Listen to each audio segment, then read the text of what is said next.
In this Lotus Tech Tip here at our local print shop Sportprint, we are going to update you on how to manage your cleaners as well as test their quality. Your Lotus Evo reclaiming system uses two chemicals to clean the screens. In the first module you will use a chemical to remove the ink, and this is typically called ink remover. In the second module you will use a chemical that breaks down the fibers of your emulsion, and this chemical is typically referred to as stripper. The first module contains the ink remover. Besides the cleaning chemicals provided by Lotus Holland, you can find other cleaners which are suitable for cleaning screens in a fully automatic reclaim system.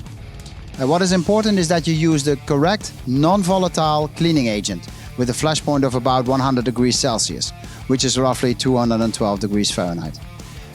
Those non-volatile chemicals are better for the environment and much less harmful than volatile cleaners with a lower flash point.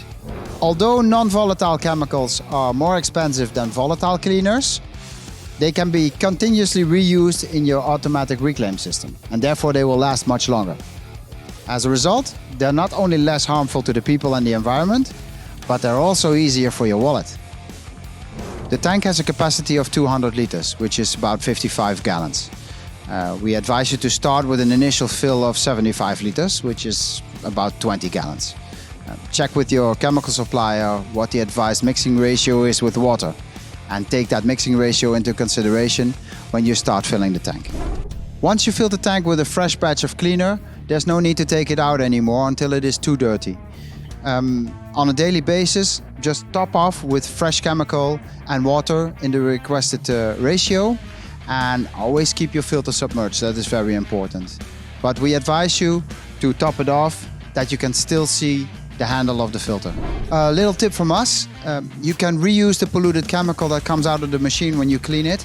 If you put it in a can like this one and leave it for, let's say, 1 or 2 months, the pollution will sediment to the bottom. And by the time it has sedimented, you can put back, let's say, the 1/3 on the top into the machine and reuse it again. How often you have to start over with a fresh batch of cleaner is different for every screen printer. That depends on factors like how many screens do you clean per day, how big the screens are, how much ink you leave on the screens before they go into the machine, and also how disciplined you are in changing the filters. Unfortunately, there is no scientific way to check the quality of the cleaner that's polluted inside the machine. What you can do is compare it with a fresh batch of cleaner.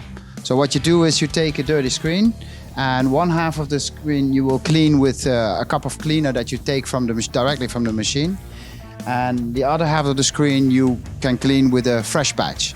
And then you can compare the cleaning result and see if the polluted cleaner that's inside the machine still has enough power to clean your screens. The tank of the second module is filled with emulsion remover called stripper. When filling up the tank with the first batch, we recommend to fill it up with about 75 liters, which is about 20 gallons of fluid. When filling up the tank, take into consideration the mixing ratio as suggested by your chemical supplier. The second module is also a closed loop system. The pump sucks the liquid and sprays it through the pipes onto the screen. In this section, additive components like brushes are not required. The only thing that we need to do is distribute enough stripper onto the screen to break down the fibers of the emulsion. It's like submerging your screen into a dip tank. To achieve a stable cleaning quality, it is important that you top off stripper in the right ratio with water every day. So not a big splash once a week, but every day just a little bit. Because if you can keep that quality stable, you will also have a stable, constant cleaning result of your screens, and that is what you want to achieve. A good way to determine how much you need to add is the use of pH test strips. With these strips, you can check what the actual acid level of the chemical in your tank is. You have to check with your chemical supplier what the advised acid level of your stripper should be. This is how it works. Every day before operating, tear off one of the strips and dip it into the chemical inside the second chamber. And then you wait for 5 seconds and check the strip with the color chart on the back of the package. With the stripper in this particular machine, you want the color of the test strip to match 4 of the chart. If it is below 4, the mix is too strong, and if it's above 4, the mix is too weak. You need to adjust accordingly by adding some water if the mix is too strong, or by adding some emulsion remover in case the mix is too weak. Monitor the fluid level daily as well.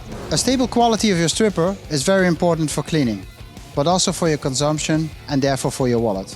If the stripper is not strong enough, it will not clean your screens. But if it is too strong, the emulsion will dissolve in the second module already and your tank will be polluted. That's not what you want.